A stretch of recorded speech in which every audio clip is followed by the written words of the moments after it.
News కు స్వాగతం. ముందుగా హెడ్లైన్స్. రాజ్యాంగ రక్షణ పోరాటంలో భాగంగా జస్టిస్ సుదర్శన్ రెడ్డి ఎంపిక. రాహుల్.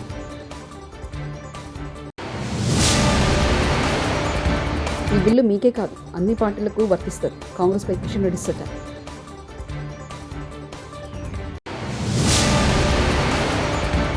శ్రీశైలం ప్రాజెక్టు 10 గేట్ల ఎత్తివేత. ఉప్పొంగి ప్రవహిస్తున్న కృష్ణమ్మ.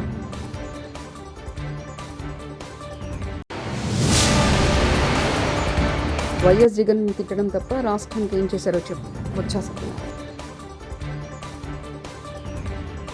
ఉపరాష్ట్రపతి పదవికి జస్టిస్ సుదర్శన్ రెడ్డిని అభ్యర్థిగా ఎంచుకోవడం రాజ్యాంగాన్ని పరిరక్షించేందుకు జరుగుతున్న పోరాటమేనని కాంగ్రెస్ అధినేత, లోక్సభ ప్రతిపక్ష నేత రాహుల్ గాంధీ అన్నారు. జస్టిస్ సుదర్శన్ రెడ్డి 5 దశాబ్దాల పైగా రాజ్యాంగాన్ని పరిరక్షిస్తున్నారని తెలిపారు. దానంతట అదే వచ్చిన యూరియా కొరత కాదు, ఇది కొంతమంది మంత్రులు, దళార్ల దగ్గర డబ్బులు తీసుకుని సృష్టించిన కొరత ఇది. మాజీ మంత్రి ఎమ్మెల్యే జగదీష్ రెడ్డి. ఎరువుల విషయంలో కావచ్చు, విత్తనాల విషయంలో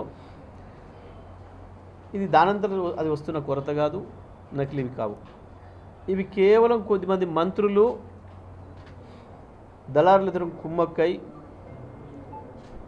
వాళ్ళ దగ్గర డబ్బులు తీసుకొని రైతాంగాన్ని కషాయాలకు అప్పచెప్పినట్టు అప్పచెప్తున్నారు. ఢిల్లీ కేంద్ర ప్రభుత్వం కీలక రాజ్యాంగ సవరణ బిల్లును పార్లమెంట్లో ప్రవేశపెట్టింది. ప్రధానమంత్రి, ముఖ్యమంత్రి, కేంద్ర లేదా రాష్ట్ర మంత్రులతో సహా పదవిలో ఉన్న ఏ రాజకీయ పార్టీ నేతైనా సరే తీవ్రమైన నేరాల్లో అరెస్ట్ అయి 30 రోజుల్లో జైల్లో ఉంటే పదవి కోల్పోయేలా కేంద్ర ప్రభుత్వం కీలక నిర్ణయం తీసుకుంటుంది. ఈ మేరకు కేంద్ర హోంశాఖ మంత్రి అమిత్ షా బుధవారం లోక్సభలో 3 కీలక బిల్లులను ప్రవేశపెట్టారు. ఈ బిల్లుల ప్రకారం 5 ఏళ్లకు పైగా శిక్షకు దారితీసే నేరాలపై అరెస్ట్ అయి వరుసగా 30 రోజులు జైల్లో ఉంటే 31 రోజున పదవి నుంచి ఎవరైనా స్వయంగా తప్పుకోవాల్సిందే. రాజీనామా చేయకపోయినప్పటికీ అటువంటి నాయకులు పదవీచ్యుతులవుతారు. వీలేదు రాజీనామా చేయాలా చేయకూడదా అరెస్టు కాబడినటువంటి వ్యక్తుల యొక్క దయాదాక్షిణ్యాల మీదనే చట్టం ఉంది తప్ప చట్టంలో ఏ రకమైనటువంటి చర్యలు తీసుకున్నటువంటి అధికారం ఈరోజు వ్యవస్థకు లేదనే విషయాన్ని కేంద్ర ప్రభుత్వం గుర్తించింది. చాలా సంతోషం. ఈరోజు చాలామంది మేధావులు, కుహాన మేధావులు కాదనుకోండి, కొంతమంది మేధావులు, విద్యావంతులు, మీడియా స్వాగతం పలుకుతూ ఉన్నారు. ఒక మంచి నిర్ణయం కేంద్ర ప్రభుత్వం తీసుకోవడం జరిగింది. కానీ దురదృష్టము, కాంగ్రెస్ పార్టీ కూటమి బరి తెగించి నిన్న లోక్సభలో వ్యవహరించినటువంటి తీరు, ఆ పార్టీ వ్యవహరిస్తున్నటువంటి మరి వ్యవహారము, ఆ పార్టీ వ్యక్తం చేస్తున్నటువంటి అభిప్రాయాలు చాలా దురదృష్టకరమని ఈ సందర్భంగా మనవి చేస్తా ఉన్నాను. ఇందులో ఏ పార్టీకి సంబంధం లేదు. అన్ని పార్టీలకు సంబంధించినటువంటి మంత్రులు కావచ్చు, ముఖ్యమంత్రులు కావచ్చు, అందరికీ వర్తించే విధంగా చట్టం తీసుకొచ్చారు తప్ప కాంగ్రెస్ పార్టీ కోసమో, కాంగ్రెస్ పార్టీ కూటమికి సంబంధించినటువంటి మంత్రుల కోసమో ఈ చట్టాన్ని తీసుకురాలేదనే విషయాన్ని ఈ సందర్భంగా మనవి చేస్తా ఉన్నాను. దీనికి కాంగ్రెస్ పార్టీ ఎందుకు బాధపడుతుందో నాకు అర్థం కావడం లేదు. గుమ్మడికాయల దొంగ ఎవరంటే భుజాలు పుంచినట్టుగా, భుజాలు తడుముకున్నట్టుగా ఈరోజు కాంగ్రెస్ పార్టీ వ్యవహారము కనిపిస్తూ ఉంది. అనేక మంది గతంలో కూడా నైతిక విలువలతో రాజకీయాలు చేసేటువంటి వ్యక్తులు, అనేక మంది ఆరోపణలు వచ్చినప్పుడు రాజీనామాలు చేసినటువంటి సందర్భాలు మన దేశంలో కూడా ఉన్నాయి. 1995లో హవాలా కేసులో సిబిఐ పలువురు నేతలతో పాటు భారతీయ జనతా పార్టీ నాయకుడైనటువంటి లాల్ కృష్ణ అద్వానీ గారి పేరు కూడా ఆ రోజు ఆ యొక్క హవాలా కేసులో చేర్చినప్పుడు నేను ఈ కేసు నుంచి బయటపడేంత వరకు కూడా ఎన్నికల్లో పోటీ చేయనని చెప్పి వేరించినటువంటి సందర్భాలు ఉన్నాయి. 1997లో ఆయనకు క్లీన్ చిట్ వచ్చిన తర్వాతనే 1998లో అద్వానీ గారు మళ్ళీ లోక్సభకు పోటీ చేసి నైతిక విలువలతో కూడినటువంటి రాజకీయాలకు పెద్దపీట వేసిన విషయాన్ని మనం చేస్తా ఉన్నాం. చంద్రబాబు ప్రభుత్వం విశాఖ ఉక్కు ప్రైవేటీకరణ ఎమ్మెల్సీ బొత్స సత్యనారాయణ ఆగ్రహం వ్యక్తం చేశారు. విశాఖ ఉక్కును కాపాడేలా కలిసి వచ్చే పార్టీలతో కలిసి పోరాటం చేస్తామని పిలుపునిచ్చారు. ఈ మేరకు గురువారం బొత్స సత్యనారాయణ మీడియాతో మాట్లాడారు. కూటమి నాయకుల వ్యక్తిగత స్వార్థం కనిపిస్తుంది. రాష్ట్రంలో అత్యాచారాలు పెరిగిపోయాయి. విశాఖ ఉక్కు కోసం ఎందుకు మాట్లాడడం లేదు? వైఎస్ఆర్సీపీని మాజీ సీఎం వైఎస్ జగన్మోహన్ రెడ్డి తిట్టడం తప్ప ఇంకేం లేదు. విశాఖ ఉక్కుకై కలిసి వచ్చే పార్టీలతో పోరాటం చేస్తాం. యూరియా బస్తాలు ఇవ్వలేని స్థితిలో ప్రభుత్వం ఉంది. ఇచ్చిన హామీలపై ప్రశ్నిస్తే కేసులు పెడుతున్నారు. కేసులు పెట్టాల్సి వస్తే ముందు చంద్రబాబు పైన కేసులు పెట్టాలి. రైతు కూలీ చూసుకున్నా, లేదు విద్యార్థులు తీసుకున్నా, లేదు వ్యాపార వర్గాలు తీసుకున్నా, ఎవరిని తీసుకున్నా సరే ఎంతసేపు కూడా ప్రభుత్వంలో ఉన్న పెద్దలు వాళ్ళ అవినీతి, వాళ్ళ దోపిడీ,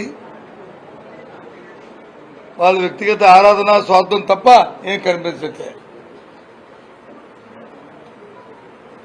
ఉదాహరణకి మనం మా ఆలోచన చేసుకుంటే, మాట్లాడుకుంటే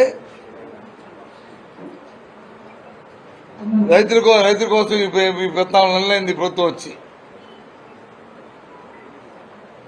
నిన్నటి మొన్నటి వరకు కూడా ఏదైతే మనం రైతు భరోసా ఇచ్చే వాళ్ళమో ఓ సంవత్సరం పాటు ఎక్కడమే కాకుండా ఇప్పుడు సంవత్సరం తర్వాత ఇస్తున్న కేంద్ర సాయంతో ఇస్తున్న 20,000 రూపాయలు కూడా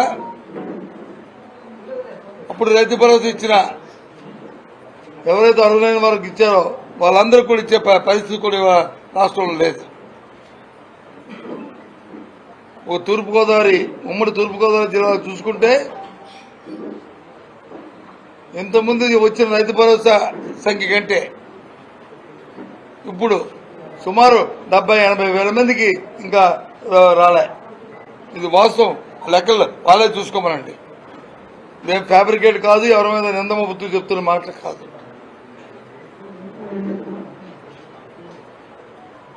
మరి ఎప్పుడు లోపల ఇస్తారు? ఈవెన్ సాంకేతిక కారణాలు, సాంకేతికమైన అంశాలు ఉంటే ఆ అంశాలు, ఆ లోపాలని మరి అధికారులే కదా, ప్రభుత్వంలో అధికారులే కదా దాన్ని సవరించవలసింది. లే అయిపోయింది, ఇది అట్రాసంగా అన్నాము, చేశాము అని చెప్పింది. అలా ఒక్క జిల్లాలోనే ఉంటే ఇంకా మేము మిగతా చిన్న జిల్లాలో చూసుకుంటే ఇంకా 35-40 మొత్తం రాష్ట్రం మొత్తం మీద సుమారు 7-8 లక్షల మందికి ఇంకా ఈ అన్నదాత స్కీమ్ అర్హులైన వారికి అందరి పరిస్థితి వాటికి ఉంది. తిరుమల శ్రీవారిని సినీ ప్రముఖులు దర్శించుకున్నారు. గురువారం వీఐపీ ప్రారంభ విరామ దర్శనంలో అక్కినేని నాగచైతన్య, శోభితా దంపతులు స్వామివారి సేవలో పాల్గొన్నారు. తిరుమల తిరుపతి దేవస్థాన అధికారులు వీరికి స్వాగతం పలికి దర్శన ఏర్పాట్లు చేశారు. దర్శనానంతరం రంగనాయకుల మండపంలో నాగచైతన్య దంపతులకు పండితులు ఆశీర్వచనం చేసి స్వామివారి తీర్థప్రసాదాలను అందజేశారు. సినీ దర్శకుడు త్రివిక్రమ్ శ్రీవారిని దర్శించుకున్నారు.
శ్రీశైలం జలాశయంలో నీటి మట్టం క్రమంగా పెరుగుతుంది. జూరాల సుంకేసుల ప్రాజెక్టు నుంచి 4,98,022 క్యూసెక్ల నీరు వచ్చి చేరడంతో శ్రీశైలంలో వరద ప్రవాహం కొనసాగుతుంది. దీంతో అధికారులు శ్రీశైలం డ్యాం 10 గేట్లను 18 అడుగుల మేర పైకెత్తి 4,18,630 క్యూసెక్ల నీటిని నాగార్జున సాగర్కు విడుదల చేశారు. పోతిరెడ్డిపాడు హెడ్ రెగ్యులేటర్ నుంచి 30,000 క్యూసెక్కులు, ఎడమగట్టు విద్యుత్ కేంద్రం నుంచి 35,315 క్యూసెక్కులు, కుడిగట్టు విద్యుత్ కేంద్రం నుంచి 29,595 క్యూసెక్కులు విడుదల చేస్తున్నారు. శ్రీశైలం జలాశయం పూర్తిస్థాయి నీటి మట్టం 885 అడుగులు కాగా ప్రస్తుతం 881.60 అడుగులు ఉంది. ప్రాజెక్టు పూర్తిస్థాయి నీటి నిల్వ సామర్థ్యం 215.80 టీఎంసీలు కాగా ప్రస్తుతం 197.01 టీఎంసీలుగా కొనసాగుతుంది.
రాజ్యాంగ రక్షణ పోరాటంలో భాగంగా జస్టిస్ సుదర్శన్ రెడ్డి ఎంపిక. రాహుల్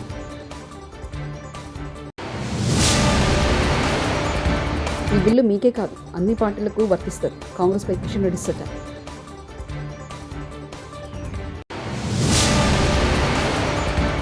శ్రీశైలం ప్రాజెక్టు 10 గేట్లు ఎత్తివేత ఉప్పొంగి ప్రవహిస్తున్న కృష్ణమ్మ.